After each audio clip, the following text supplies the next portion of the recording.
guys! Good morning to everyone! It's me, Angie, Sales and Service Manager of RRCA Aircon and Refrigeration Services. So, before anything else, I would like to inform everyone na yung main account or yung official FB account ng RRCA Aircon and Refrigeration Services is na-hack. Yes po, tama po yung pandinig po ninyo na yung main account or yung pinaka-official FB account po ng RRCA Aircon and Refrigeration Services is na-hack po siya. Almost 1 month na po.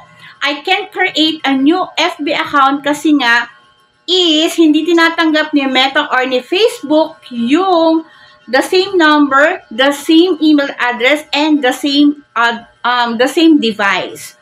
So, I have my temporary FB account, so I'm going to use my personal account for any business transactions and other inquiries. So, yun po. For other inquiries, don't hesitate to send a message or don't hesitate to call me at this number, 0975-480-1179. That is a TM number and also our Viber number.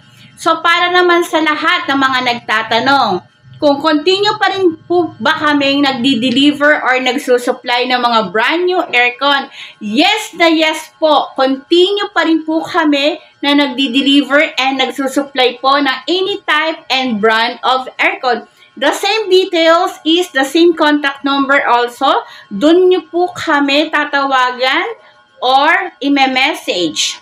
Okay, later po after this video is ilalagay ko po yung aking personal FB account. So, yan po. And thank you so much sa lahat ng mga sumuporta po sa RRCA Aircon Refrigeration Services from the start.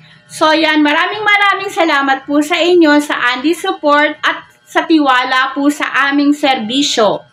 So, yan. And we are still located in Dasmariñas, Cavite. So, we still here ang RRCA Aircon and Refrigeration staff. Especially me. Ako po mismo yung mag-a-accept ng inyong call. Ako po lahat yung mag-a-accept po ng inyong mga inquiries. So, yan po. And also, we are an authorized dealer, supplier, and installer of any type and brand of aircon. Syempre, hindi mawawala dyan na we are registered to BIR, DTI, in PODEPS.